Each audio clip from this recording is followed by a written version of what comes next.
Hello, my dear students. Let us start today's session, space quantization. What is the meaning of it and what is its application? When the atoms of an element are placed in a magnetic field of flux density B, the electrons will experience torques because of their own magnetic moments, and they tend to orient themselves with respect to the direction of B. The direction of PL gets changed from its original direction as it gets influenced by magnetic field. It may be intrinsic or both intrinsic or external. Here note that PL vector, it is denoting the angular momentum due to the orbital motion. So obviously when there is a presence of a magnetic field, the electron will be affected and its motion will be affected. So PL vector will be affected. And the change, how the change will be there, that is the question. So as capital L vector, which represents PL vector, it becomes also a changed condition. Under a changed condition, we will just see the look of the L vector from its initial condition. But the question again arises, in which direction it will be changed and how it will be changed. L vector can be oriented through few particular directions with respect to magnetic field. All orientations are not possible. Only those are possible for which projection of L vector with respect to magnetic field will show an integer value. So what is the meaning of this line? That is, L vector means it is actually originating from the orbital quantum number, and we know that L vector signifies the PL vector. So as PL vector gets affected from the application of the magnetic field, either internal or external or of the both, then the direction of the PL vector matters. So that is, the direction of the L vector matters. But in which direction it will be oriented, it is depending upon this condition that only that direction is permissible for which the projected value along the direction of the B or the magnetic field will be integer. So how does it look in diagrammatically if I just want to have the explanation over it?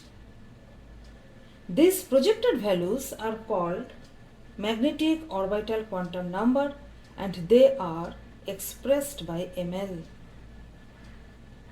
So let us consider one example just to follow the previous page through this example. That is, L value is 3.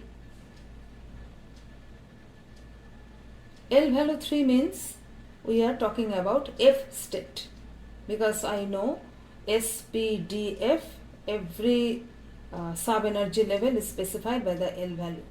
So it is the F state. Say we are taking this example. So how does that figure comes to play? So if it is the direction of the B, so follow the cursor. If it is the direction of the B, so with respect to the direction of the B, in which direction the L vector will be oriented? If it is the actual direction of the, say, any initial condition of the L vector, so that L vector can be oriented from this figure. See, 1, 2, 3, 4 directions are under permission. Why? Because if we consider the projected value of this L vector for these directions only or for these orientations only, they are those projected factors along the direction of the B. Say you just concentrate over this red colored angle, that is this one of the orientation of the L vector from its initial condition. This orientation is under the permission because its projected value along the direction of the B is showing +2 here. So it is under permission.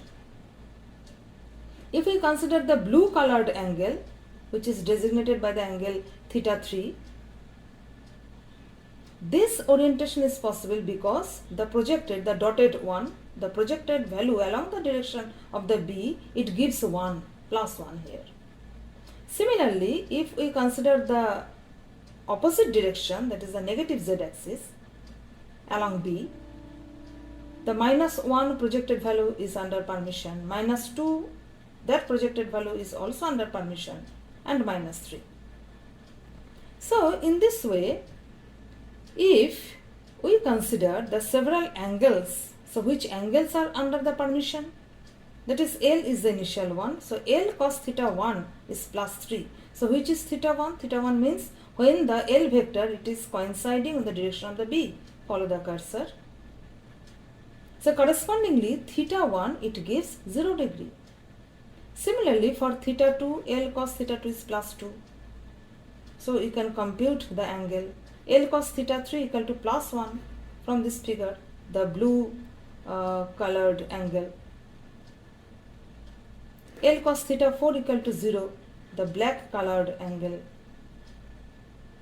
And the other 3 angles, θ5, θ6 and θ7.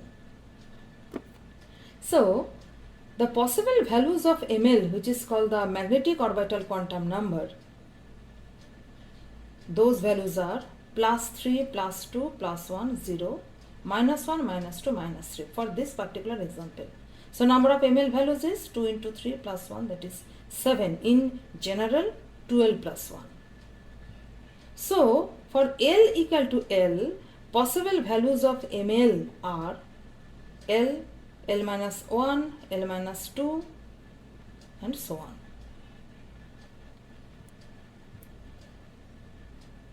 Similarly, if we consider the projection of S vector along the direction of the B, it gives rise to the new quantum number ms, and the value of ms is +½ and -½ Again the same conception, that is the projected value of S along the direction of the B. And here the gapping in between the +½ and -½ is 1. So again the quantized gap, because the fraction +½ and -½ is there because we know the spin value is half, and it can be experimentally proved from Stern and Gerlach. So we get the magnetic spin quantum number termed as ms, and as we have seen earlier, we can have the joint venture of L and S to find capital J, which is called as the total angular momentum quantum number. The same way we can have the joint venture of ML and MS also. Mj is called magnetic total angular momentum quantum number. Here we are considering one atom, neon. The atomic number is 10. And let us explain what are the available atomic orbitals depending upon the judgments of the several quantum numbers. So here is the electronic configuration for neon. 1s2, 2s2, 2p6. So in the first, when n equal to 1, the principal quantum number, the corresponding number of electrons is 2. For principal quantum number 2, the number of electrons is 8, within which the S level, it will carry 2 electrons and P level will carry 6 electrons. Now, how those electrons are oriented as per the consideration of quantum numbers? Let us check. So for the 1s2 levels, here are the provision of the 2 electrons, the first electron and the second electron. In case of the first electron, as it is the S state, the L value is 0. For the second electron also L value is 0, as is the S state. Obviously ML will be 0. The second electron also ML equal to 0.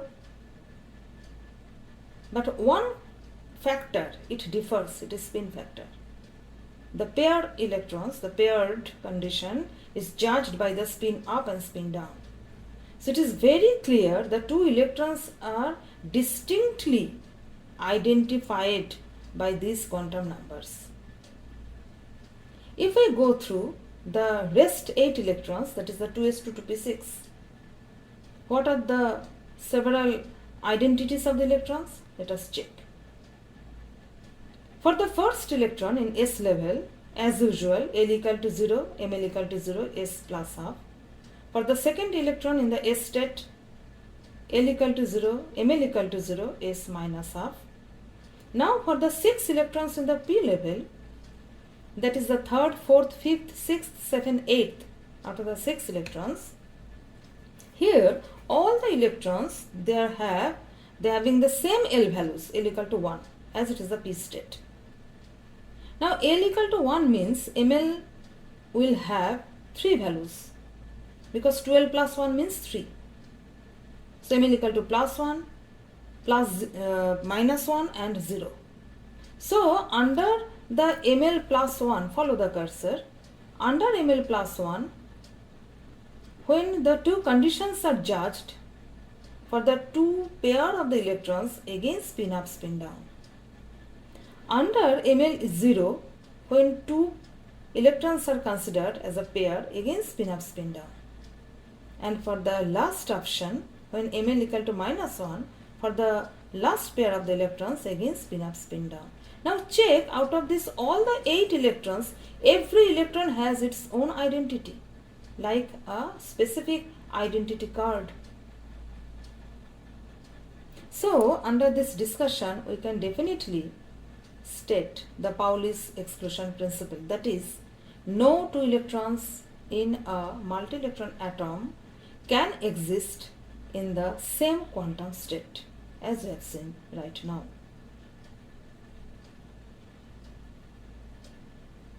Now, on applying a magnetic field of the order of 3 Tesla, a single line was seen to be split up into 3 components when viewed normal to the field, and into 2 components when viewed parallel to the field.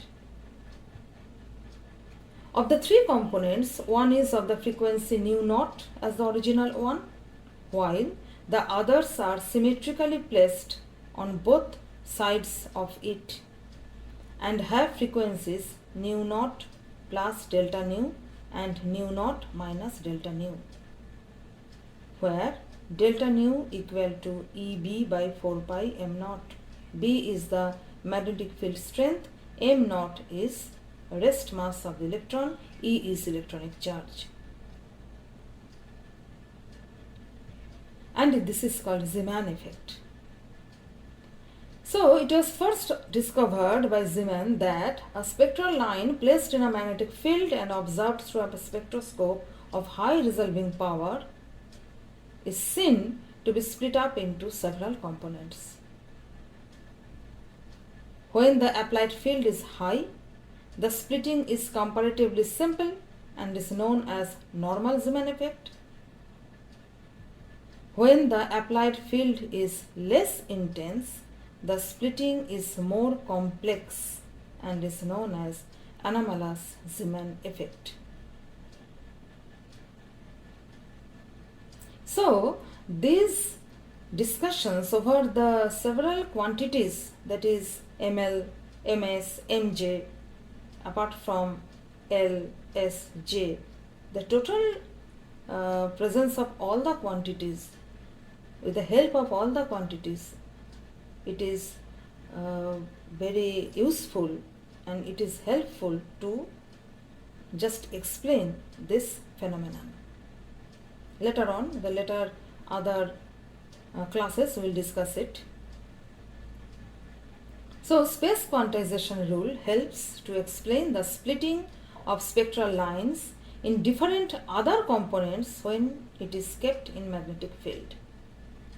So, what is the actual, lastly to mention, what is the actual meaning of the space quantization? The three-dimensionally, because when the L vector will have some orientation with respect to the direction of the B, it can orient on the particular angle, but just imagine through a surface of a cone. Later on, we will discuss about the Larmor's precessional frequency.